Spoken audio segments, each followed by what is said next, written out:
Ford is recalling more than 500,000 of their cars. Buying furniture online is really convenient and it can save you some time, but making a mistake is really easy to do and it could cost you a lot of money. New this morning, Oklahoma City police are looking for a man who robbed a store in southwest Oklahoma City at gunpoint. Take a look at this video here, brand new into our newsroom. Oh, and we've got your back right now, staying on top of the storms rolling through the metro. Fox 25's Wayne Stafford joins us live right now. Wayne, a lot of people without power over there in Yukon. Here's a live look at OG&E's System Watch map. About 22,000 people are without power in the metro right now. That number has increased by 5,000 in the last hour. Good morning, everybody. Welcome to Good Day OK. Yeah, these burgers are supposed to make you dance, according to Malcolm. I like that. Get your groove on.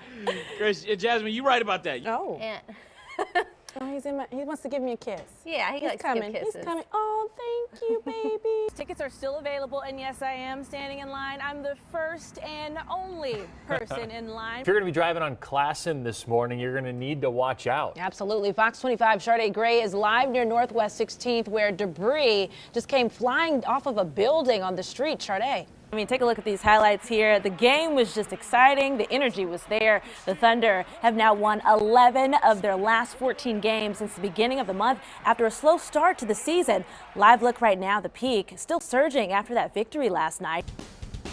Well, before the big showdown last night, Oklahomans having to defend the city's honor. Yeah, this after a commentator for the Lakers tweeted out some criticism about our lovely city. Here's the sports shade from former NBA player Michael Thompson. There's a mad rush to get the stadium prepared for tonight's big game. Yes, and they take it very seriously here. It's all about your safety at home. A number of you are probably planning on tailgating, but before you can even enter the stadium, there are plenty of reminders. Take a look at this here. No purses, no bags. A Norman woman warns others after an IT company installed suspicious software on her computer without her knowledge. Experts say tech support scams like this are on the rise. So we've got your back this morning with how this scam works. A bogus company will say you need to upgrade your software, and then the scammers want you to give them remote access to your computer. Information stored on your computer like bank accounts and passwords. Here's the advice a local IT consultant gave us. 2 inmates are on the run this morning, and prison officials need you to be on the lookout for them. The Department of Corrections says Jody Elmore, Chad Adams, and one other man walked away from the Oklahoma State Reformatory in Granite yesterday morning. Elmore is serving a sentence for forgery and Adams for contraband. They say the third man, John Elliott, was caught by a game warden at Quartz Mountain near the prison. Now, if you see the men or know where they might be, call the escapee hotline. That number is on your screen, 425-2698. A disturbing case here. 4 people are in jail this morning and a teenager is in the hospital after police say they found the teen starving to death in the family's barn.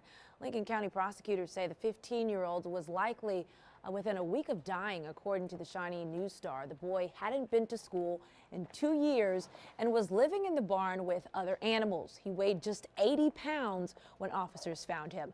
Documents show he had been eating twigs and grass and had to undergo surgery to remove those items. Officers noted the family's kitchen was fully stocked with food. Police arrested the boy's father, Jimmy Jones Sr., and stepmother, Amy Jones, and the 2 brothers pictured here. Jonathan Plank and Tyler Atkins are all facing charges. We've got your back with new changes this morning. The fine for possessing marijuana without a state license has been reduced to less than $400. Commissioners have also repealed punishment for possessing drug paraphernalia, but they note that prosecution of the offense may still happen in district court. There are a few other things the commissioner will talk about in August, including zoning issues. While cities prepare for medical marijuana to become a reality, the governor is changing her mind on the approval of 2 controversial rules passed last week by the health department. She now says she wants the health department to go back to the drawing board. In a statement, the governor says, "I want Oklahomans to know that dedicated state employees are working hard to put a process in place that will provide a medical framework with public health and safety as the main priority." Governor Fallin says many Oklahomans called and emailed her office about the emergency rules over the last week. Most people upset over banning the sale of smokable marijuana and requiring a pharmacist in every dispensary. Attorney General Mike Hunter was asked to advise the State Board of Health because the agency and the governor were served 2 lawsuits over their emergency rules. Hunter says the board acted outside its authority. He says he didn't support State Question 788, but the rules have to respect the vote.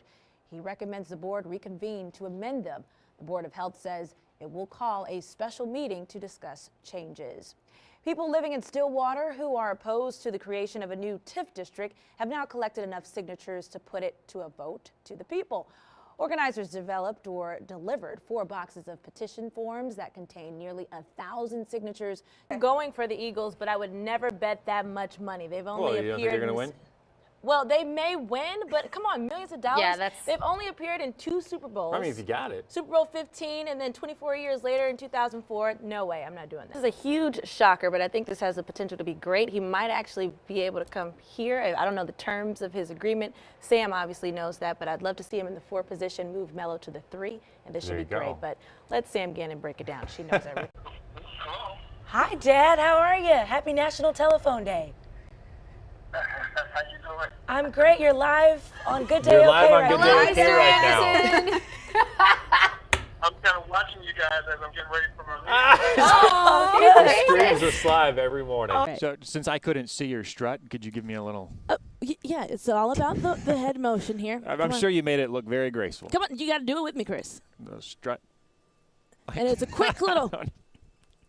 Anyway, okay, Marcy can see us just fine, and we Yes. probably just look ridiculous. We did. But in her crimson this morning, Marcy, can you tell us what the forecast is looking like for this weekend? Yeah. Well, Chris, great news. There are tickets available, and I'm first in line. Come with me. We're headed to the ticket counter right now. There are several entryways here, as you can see, at the AT&T Stadium. We're on the south end of the stadium. That's where many of the OU fans will be sitting. The bad news, though, is that a lot of those tickets are sold out at this point, so you'll have to sit on the TCU side, but that's okay.